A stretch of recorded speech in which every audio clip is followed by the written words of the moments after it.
Bom dia, meu nome é Isabela e eu sou aluna do curso de Filosofia no período matutino aqui na Universidade Federal do Paraná. E hoje eu vim apresentar uma comunicação cujo título é A Morte Térmica do Universo como Geradora de Processos Eucatastróficos na Literatura de Ficção. A palavra eucatastrófico, ou melhor, a palavra eucatarse, diz respeito ao surgir de uma situação positiva em decorrência de uma catástrofe ou após uma catástrofe. E a palavra descatarse, cujo sentido é antônimo em relação à anteriormente mencionada, diz respeito ao fim definitivo de uma situação após um evento catastrófico. Cobertos, então, esses pontos, eu gostaria de introduzir os temas sobre os quais a presente comunicação vai tratar. Bom, considerando o fenômeno da morte térmica do universo, a magnificação da vida nos daria a possibilidade de adiar o acontecimento ou faria com que o processo se concretizasse mais rapidamente? E mesmo que fosse possível adiar a desordem térmica do cosmos, a iminência do acontecimento resultaria em uma eucatarse ou em uma descatarse? O presente trabalho busca investigar as conclusões a que chego quanto à última pergunta de Isaac Asimov referentes às questões acima mencionadas. Primeiro tópico, o conceito de entropia. Preliminarmente, é necessário estabelecer que o conceito de entropia admitida pela obra, que aqui será analisada, parece estar de acordo com a interpretação de Ilya Prigogine e Isabelle Stengers nas seguintes obras: A Nova Aliança, mais respectivamente aos capítulos 4 e 5, e Entre o Tempo e a Eternidade, mais respectivamente aos capítulos 5, 6 e 7. Buscando desenvolver uma análise coerente, esta pesquisa também entenderá por entropia o fenômeno descrito pela segunda lei da termodinâmica, como cunhada pelos autores nas obras acima mencionadas. Para ambos, a palavra entropia designa o processo de equalização térmica de objetos que a princípio possuíam temperaturas diferentes quando colocados em interação no sistema fechado. Observa-se que o sistema evolui até que as temperaturas dos objetos implicados sejam as mesmas, não podendo ocorrer transformação alguma a partir deste momento. É preciso destacar, igualmente, que o processo é irreversível quando ocorre de maneira espontânea. No âmbito da termodinâmica, a saber, o processo de equalização térmica é concomitante ao processo de desorganização térmica de um sistema.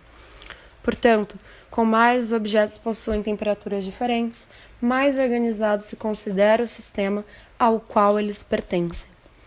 A medida da organização térmica de um sistema é, portanto, estabelecida a partir da diferença entre as temperaturas dos objetos implicados.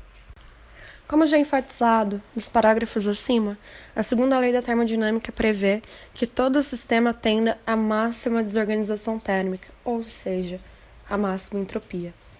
Por isso, quanto mais desorganizado termicamente for um sistema, mais entrópico ele será. Vejamos. Quando um bloco de gelo é colocado num recipiente de temperatura maior, a tendência é de que, com o passar do tempo, as temperaturas respectivas do gelo e do recipiente tornem-se as mesmas. O gelo, portanto, vem a fundir. Mesmo que haja a tentativa de retirar artificialmente o calor do gelo que agora se encontra em forma líquida, a sua nova configuração sólida não espelhará a antiga. A situação acima é um exemplo de como a entropia aumenta quando um sistema recebe calor. O contrário também é válido. A entropia diminui quando um sistema é capaz de dissipar o calor recebido. O universo, por certo, é um sistema, um conjunto. Os objetos que o compõem, portanto, estão constantemente dissipando energia para o meio que a está recebendo. Entretanto, se tomarmos o universo como um sistema fechado, concluímos que a entropia está aumentando no sistema com o passar do tempo, já que não lhe é possível dissipar a energia acumulada para um outro meio. Esclarecidos esses pontos, podemos finalmente partir para a análise do modo como a obra de ficção trata o fenômeno do aumento da entropia, ou seja, da morte térmica do universo, a começar pelo ponto a seguir. Segundo tópico. A entropia no âmbito do conto a última pergunta. A princípio, a última pergunta a que se refere o título do conto é formulada por um engenheiro bêbado a Multivac, uma espécie de supercomputador praticamente autossuficiente que dá à humanidade os cálculos necessários para a produção de uma tecnologia capaz de captar e armazenar a energia emitida pelo Sol. Entendendo que a estrela tem um período de vida útil e que já se observam os indícios de seu resfriamento, lhe ocorre fazer a seguinte pergunta para o supercomputador. Cito: quando a rede de energia estiver totalmente saturada, a humanidade será capaz de restituir a força do Sol, mesmo depois dele ter perdido todo o seu vigor? Ou talvez isso pudesse ser colocado de uma maneira mais simples. O sistema de entropia do universo pode ser revertido? Fim de citação. Multivac, por sua vez, responde que os dados são insuficientes para a resposta significativa. Ao decorrer de milhões, bilhões e trilhões de anos, a partir da primeira vez em que a pergunta foi formulada, a mesma resposta será dada pelos cada vez mais avançados computadores que desenvolveram-se ao longo dos anos, todas as vezes em que forem questionados. Entre esses anos, é necessário destacar alguns acontecimentos. Em dado momento, a humanidade se torna capaz de fazer viagens hiperespaciais, isso graças ao desenvolvimento de um computador chamado Microvac. O conto sugere, portanto, que o velho computador que possibilitou aos humanos coletar a energia do Sol fora substituído por uma versão mais avançada e em menor tamanho. Mas não só isso. Cito: as pessoas podiam lhe fazer qualquer tipo de pergunta. Microvac também tinha a incumbência de guiar as naves humanas para um destino pré-determinado, abastecê-la com a energia das várias estações de forças subgalácticas e processar os dados necessários para as travessias hiperespaciais. Fim de citação.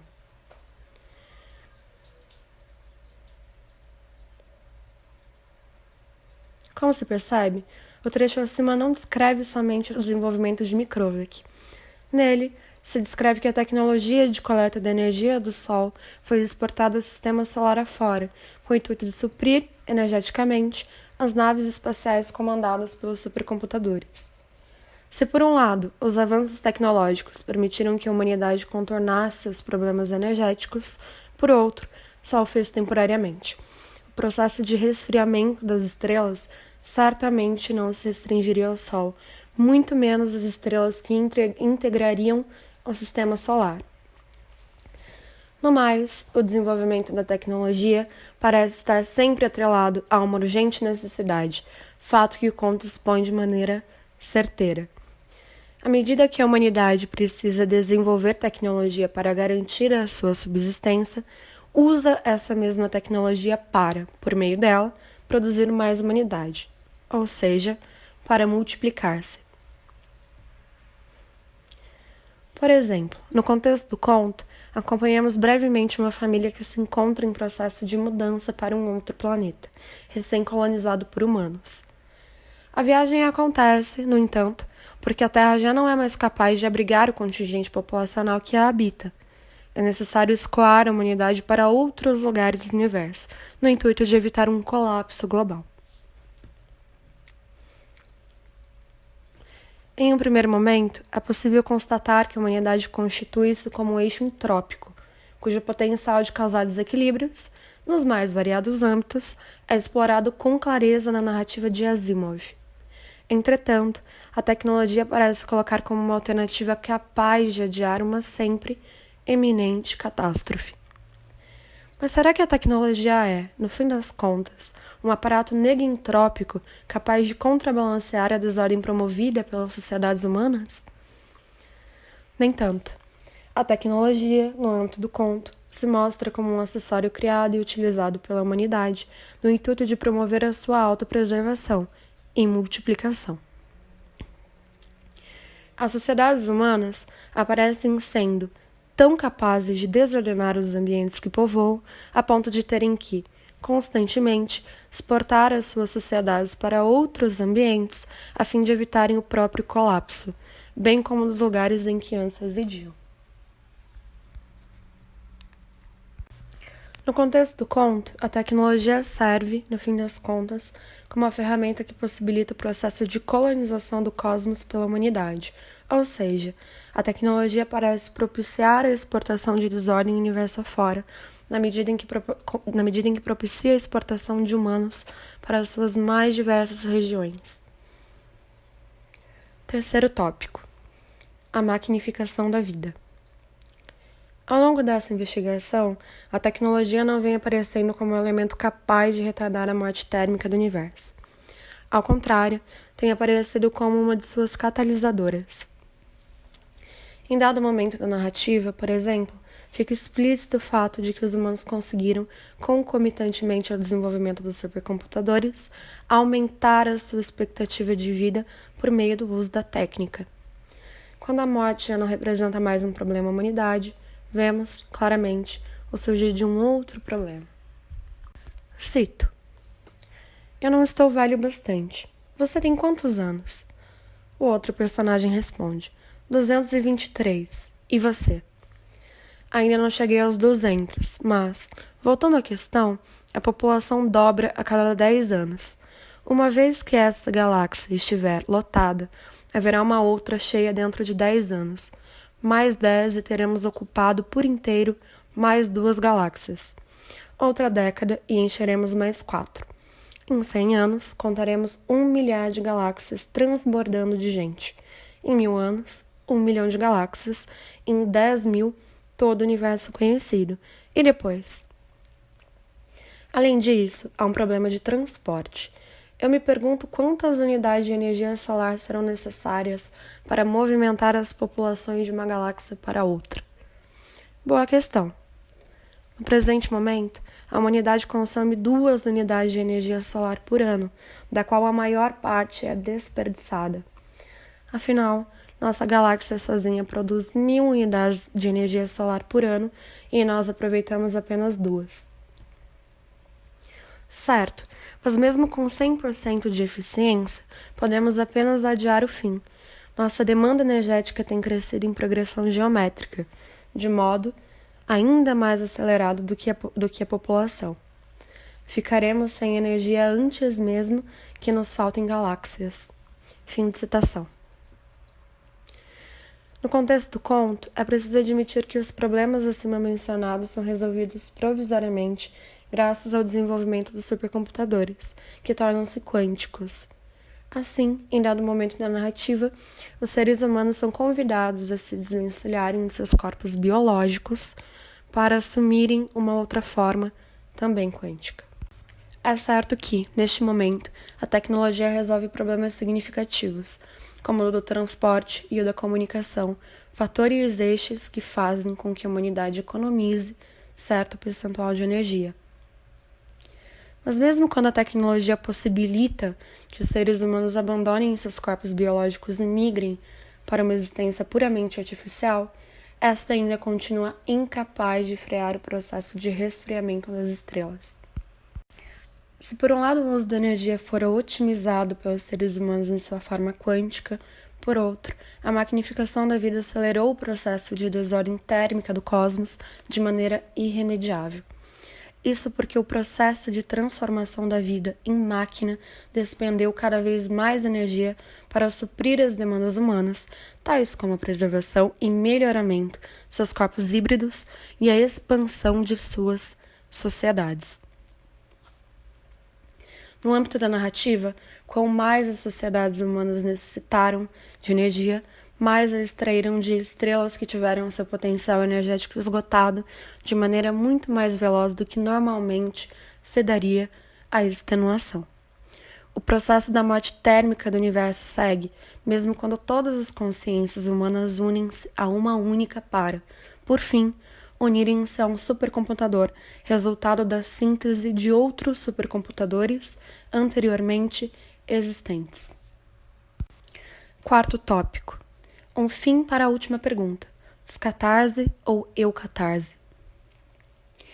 Cito: as estrelas e as galáxias morreram e se apagaram e, depois de 10 trilhões de anos de desgaste, o espaço ficou escuro. Fim de citação. Como descrito pelo trecho acima, o universo experimenta, finalmente, a própria morte térmica no contexto do conto. Sendo assim, era de se esperar que a narrativa terminasse neste ponto, mas não termina. Asimov, num gesto que parece expressar boa vontade e esperança para com o destino do universo, dá à narrativa da morte térmica um desfecho no mínimo inusitado, mágico. No contexto do conto, o supercomputador, já em sua fase quântica, não deixa de existir após a catástrofe. Ao contrário, esse universal se ocupa por um longo período de tempo em tentar descobrir como reverter a entropia, visto que o computador havia solucionado todas as questões já formuladas, com exceção à derradeira e, sem a resposta definitiva, não poderia descansar. Eis que após um intervalo de tempo indeterminado, esse universal encontra a resposta para a última pergunta formulada. Mesmo que num primeiro momento estivesse receoso por não haver humanos com quem compartilhar a descoberta, logo percebeu que a resposta, por si só, daria conta de sua solidão. No âmbito do conto, esse universal, então, abarca com a própria consciência tudo aquilo que fora, há tempos, o universo conhecido e profere, em tom imperativo, a mesma frase atribuída a Deus no versículo 1.03 do livro Gênesis da Bíblia. Faça-se a luz, e a luz se fez. Introduzindo um elemento fantástico à narrativa, Asimov subverte o desfecho descatastrófico da morte térmica do universo em Eu, Catarse, de modo a utilizar um dos gêneros mais populares da ficção científica, o Shag-Gore Stories, para explicar a superação do estado de máxima entropia cósmica, bem como a reorganização de todo o universo conhecido. Considerando as análises promovidas ao longo dessa pesquisa, é considerável afirmar que a última pergunta nos dá a possibilidade de refletir a respeito de inúmeros temas que vêm se impondo à reflexão filosófica, como a própria desordem térmica do cosmos e o papel da tecnologia e da humanidade na aceleração deste mesmo processo. E assim concluo a leitura da comunicação.